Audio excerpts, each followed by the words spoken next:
This is the 4th time. Welcome everybody. I'm working in oils this evening and it's going to be painting skies. Let's see what we can do. I'll talk about the palette as we go. Cup of tea at the elbow. And let's make a start.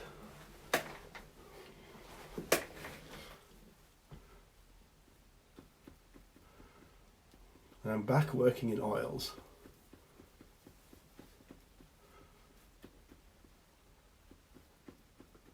This is a nice creamy mix.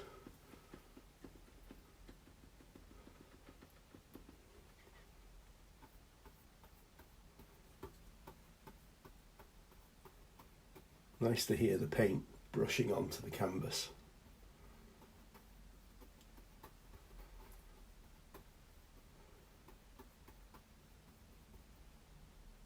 This is white with Naples yellow. The white has some additional painting medium, liquid. I'm going to create a glowing sky as the light turns towards evening. This is light red, a lovely colour. I hope you can pick up the pinkish quality there. See, I'm mixing with the brush. The light red went into the Naples yellow and the white.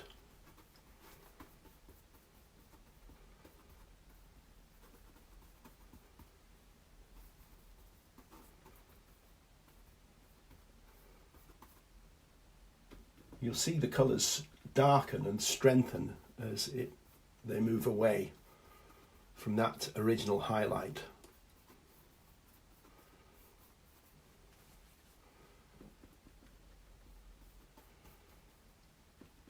See the paint fluid and smooth.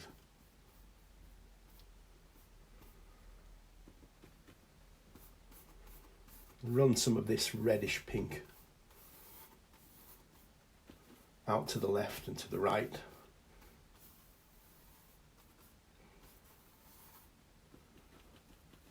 I'm actually working tonight on primed hardboard, which is a very durable, excellent surface. In America, I think it's called masonite. You see the priming is coloured. It's like an ochre mixed with umber and a touch of blue. Can you see how already that sets off the tones in the sky? If I was working on pure white, wouldn't quite see those tones so easily. Pure white is a great standard surface, but it's customary for oil painters and maybe acrylic painters and certainly pastelists to use toned grounds, depending on the subject. I expect this to take about the usual 20 to 30 minutes. You can sit back and relax and watch how things unfold.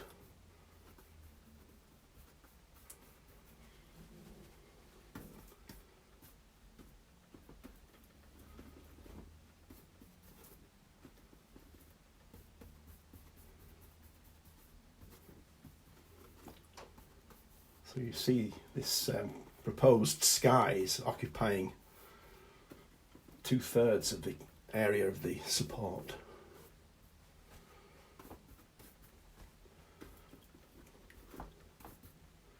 Now to create a gradual transition from one colour to the next, I'm going to blue the sky now, send it towards the blue. I'm not going to start mixing again, I'm just going to add the blue with the same brush into that, they would call this the parent mix, so into that mix there. And this is ultramarine.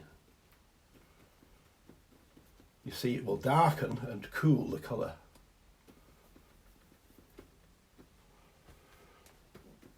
I always work with a cotton rag and the brush, so you can adjust the build-up of paint on the brush. let's see how that looks. Now look at the effect with the toned ground and that new colour. You see how the toned ground reveals both the light colours and the darker colours. This isn't very dark, but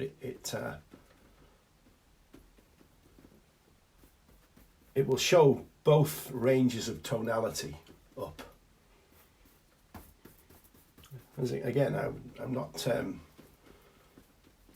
suggesting that the white ground isn't great to use, which it is. You've seen me use it in these demonstrations.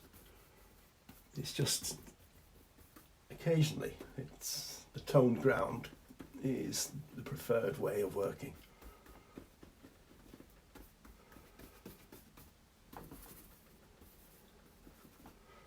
So we're going through from a creamy colour into a pink, and gradually into this blue.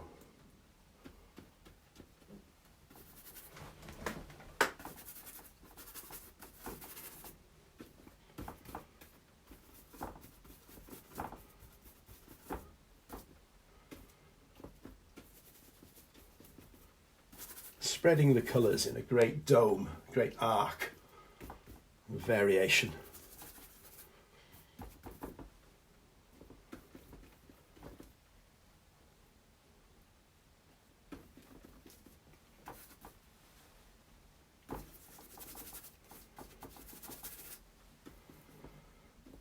It's been good practice for me painting with the camera in mind. It's a fairly new experience, although I do get filmed quite a bit when I'm demonstrating. I'm having to sort of lean over a bit there.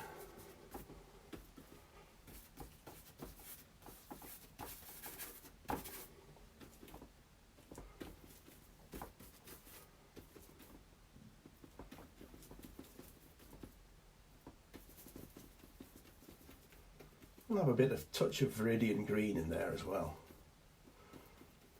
Getting quite dark out to the edges. Don't want it that green, more of the blue.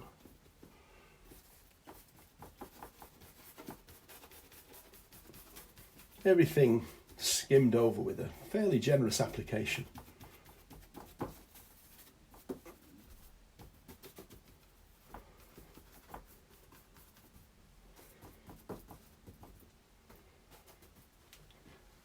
This is just removing the excess paint from the brush. Nice pliable bristle brush here. I'm now going to start the transition of the colours. So it's very much a case of working and mixing the colours in situ. You see the pink is mixing with the blue. We're bringing the blue into the area of pink. This is an initial rudimentary mixing and blending with the same brush I used to paint with. I want to demonstrate tonight painting a very smooth and fairly perfect sky. But of course, quite often that might not be what you want at all. You might want lots of brushwork, but it's quite a technical challenge to get this. So I think it may be of use to you. Now this is a clean, dry brush, and I'm starting from this lightest area. I'm going to now disperse this colour. You see the clean, dry brush makes short work of softening and fusing the colours.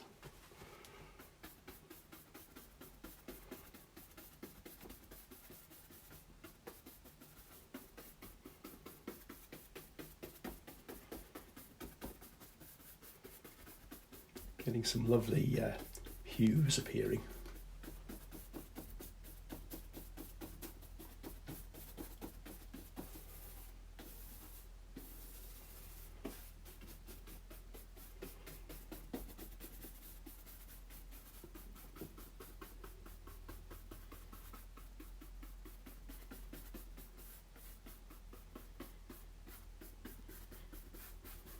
Great just to put the feet up and just watch the paint going on, listening to the brush. People often say it's relaxing to watch artists painting. Less relaxing if you're doing it yourself, I think.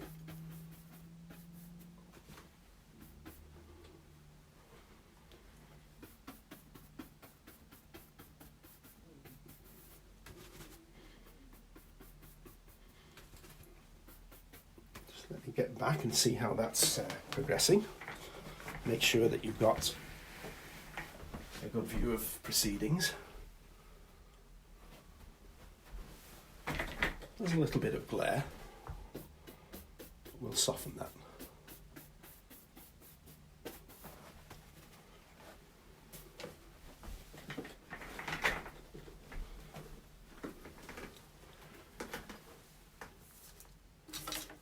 This is the soft hake. I think you've seen me use these before. Flick these colours together.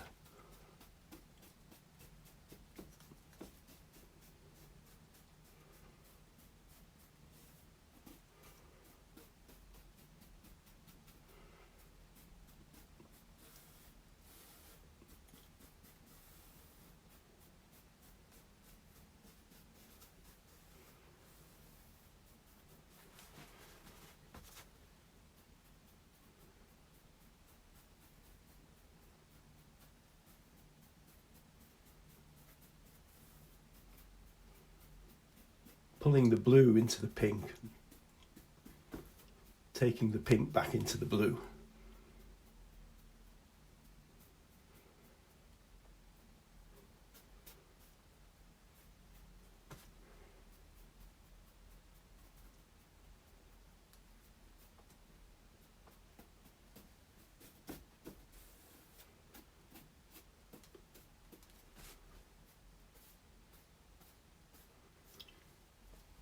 What you wouldn't do is jump suddenly from here to here. You work through the transitional layers of paint.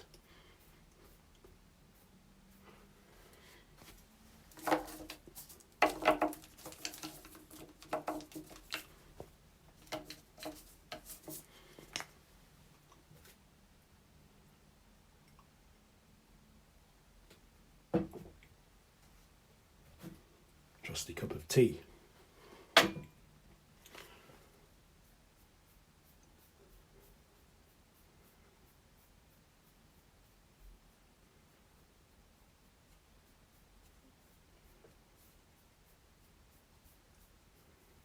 Now we'd like some cloud.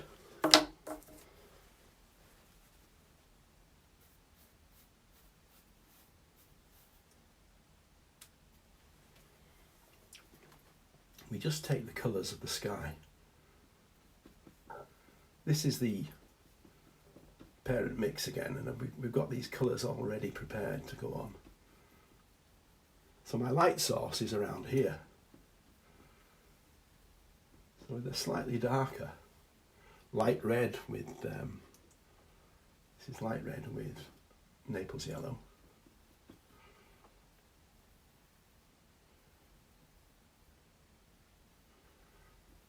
As they come, the colours come in towards that glowing central area, they pick up the colour of the pink.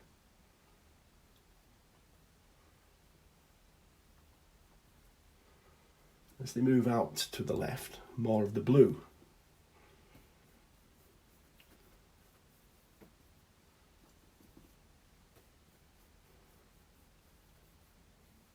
Distant strata of cloud above the horizon.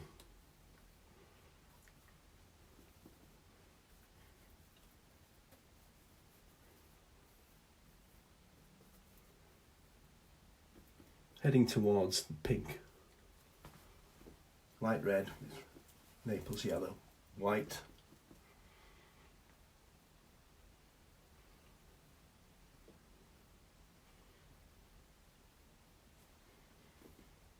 Ultramarine.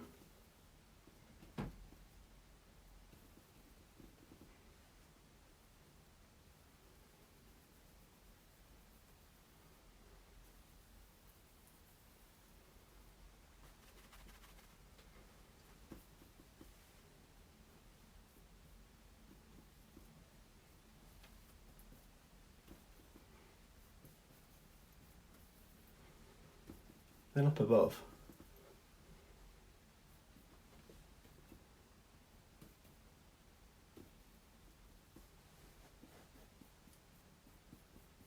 some high cloud.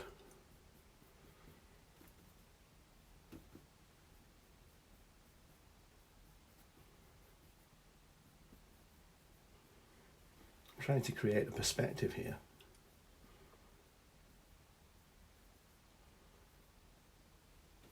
This cloud zooming from the foreground into the distance.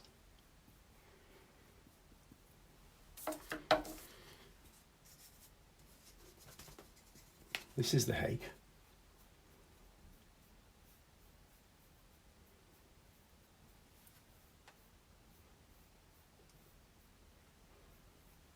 Great to do these with diffused, soft focus.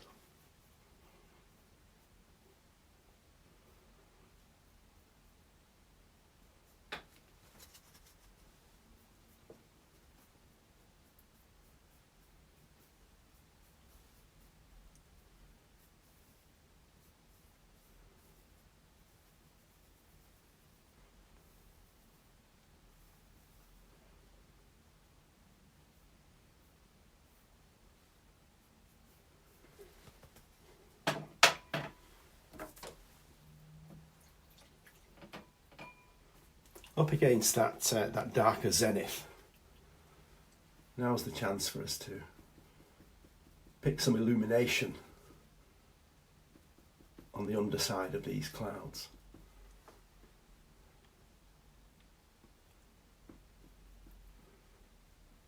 It's the light red again, with the Naples yellow and the white.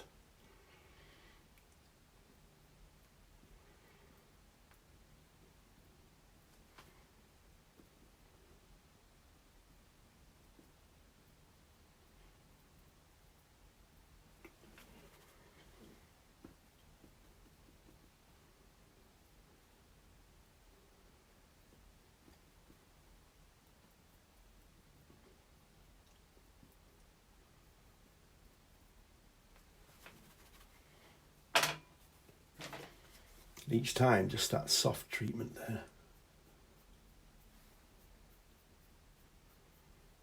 Need to finish on the upstroke so it doesn't glare quite so much.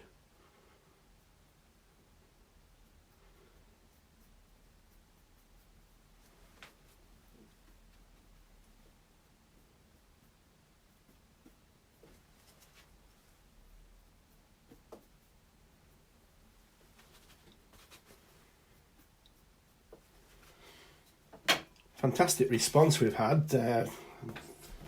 Very gratified to see people enjoying these painting demonstrations.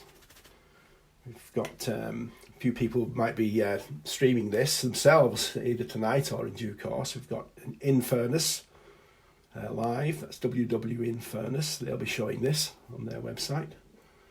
And over in America, we've got Cultural Patina, who are good supporters of myself.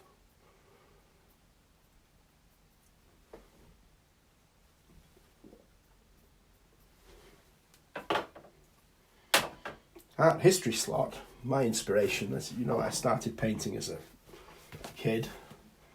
Very soon I was under the spell of artists such as Caspar David Friedrich. If you're not familiar with these paintings, German Romantic, contemporary of our Turner and Constable, you might know this painting.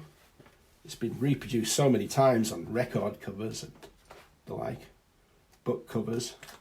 Very famous, Wanderer Above the Sea of Fog. Caspar Friedrich, a great inspiration when I was learning the craft. And the Russian painter, Ivan Ivazovsky, one of my books from early days. Seascapes and skies, superb. Always great to be inspired as you come up to the easel to think of all the greats that went before.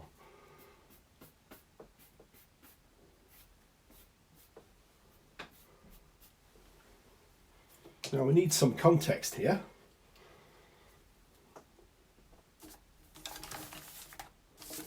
Let's have a look.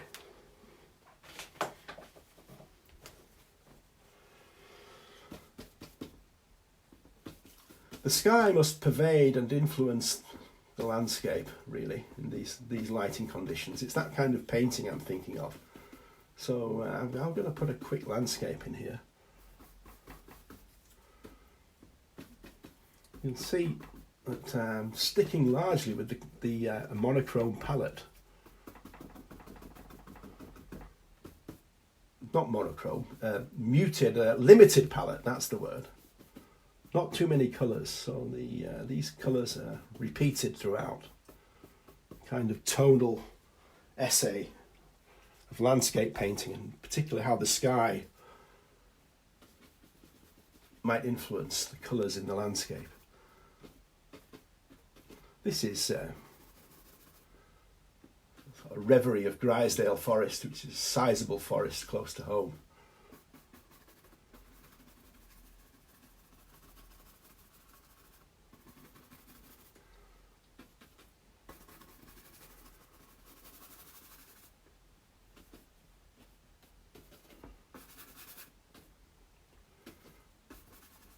See those colours? No greens, it's just the colours of the sky.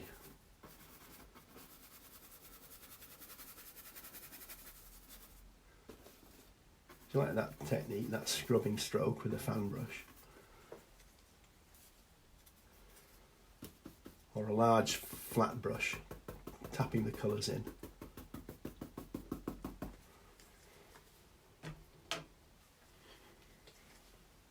Before I get too far with that,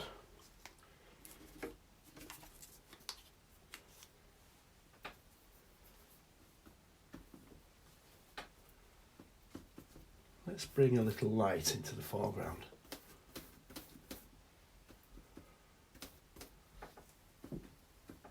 Could be mist, could be water, whatever it is, it's echoing the colours of the sky.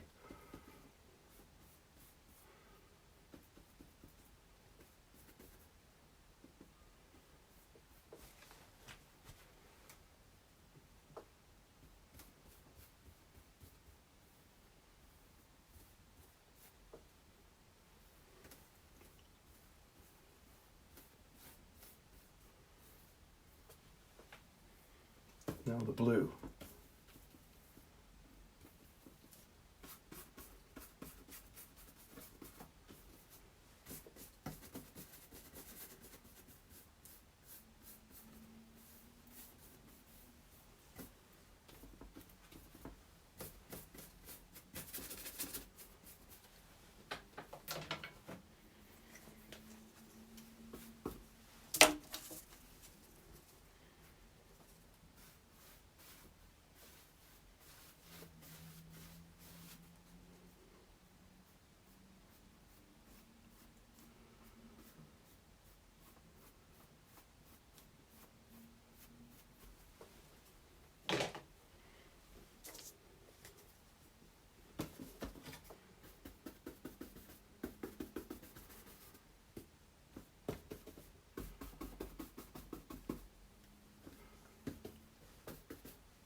I have some darks ready mixed. You see the colours here. This is crimson and viridian, which is a colour I've mentioned previously.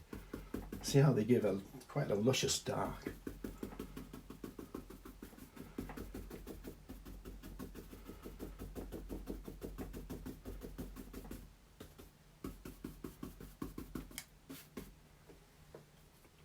This is blue with raw umber.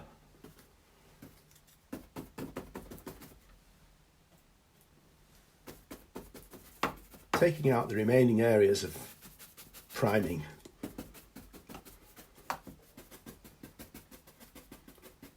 Using these tones to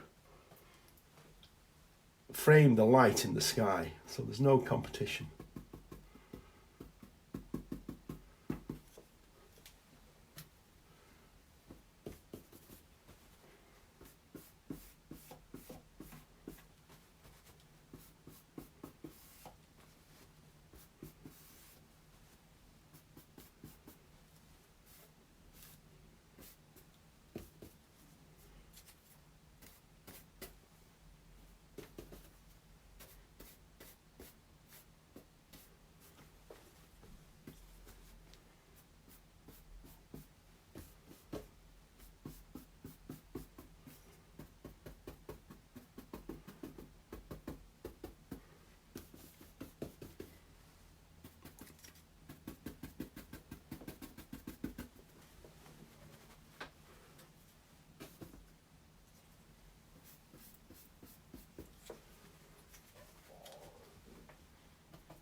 That limited palette, restricted palette, ensures that the colours of the sky will seem to influence the landscape.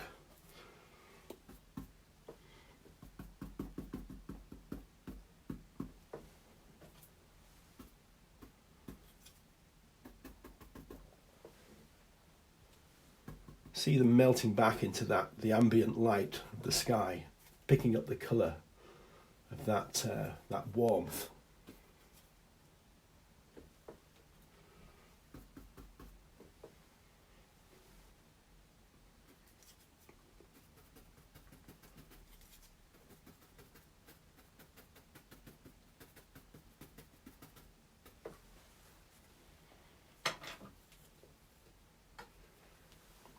A full range of tonal contrast established to really make the sky perform.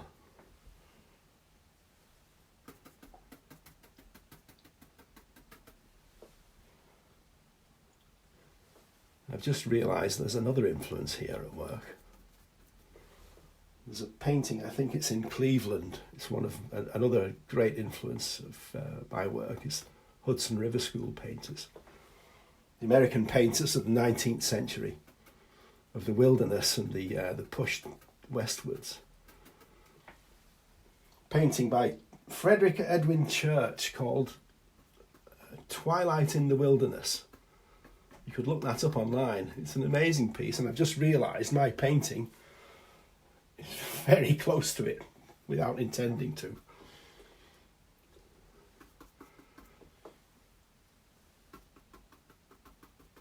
If you do look at that painting, you'll see a fiery red strata of cloud swooping back to the horizon across a pine forested lake.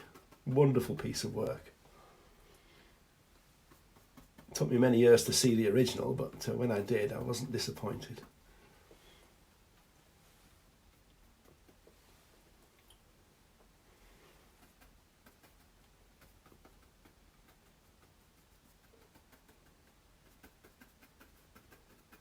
Few variations.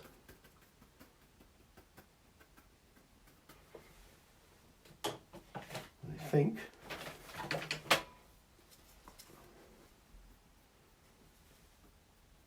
this might be time to call that little demonstration complete. See if I can flick some colour across here.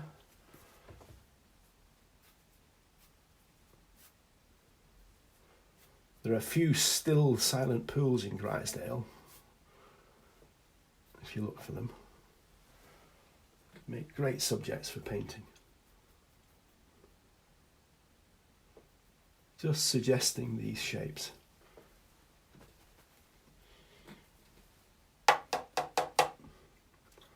I'll photograph this and post it fairly soon. One last thing I was thinking of is if you see what happens when I remove the competition of the palette on the painting, and then I might just adjust the light if I think it will help you to see the result clearly. I'm just warming up. I really want to paint these trees a bit more. It's the way it goes. Oh, and I'm reminded that some of you have been inspired to have a go at some of these or variations of them. If you've done any paintings, it would be great to see them. You might have followed the demonstrations, or you may have done something just inspired by them. It would be great to think that we could contribute to that. Just have a look at this when I take the palette away, and you can view the painting in isolation without the competition of the palette. I'm hoping it will enhance the lighting effect. I'll just get back and see how that looks on the lens.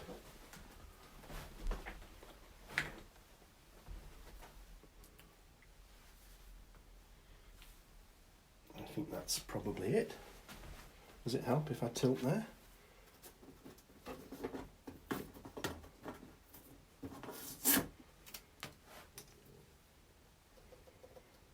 There we have it, painting skies.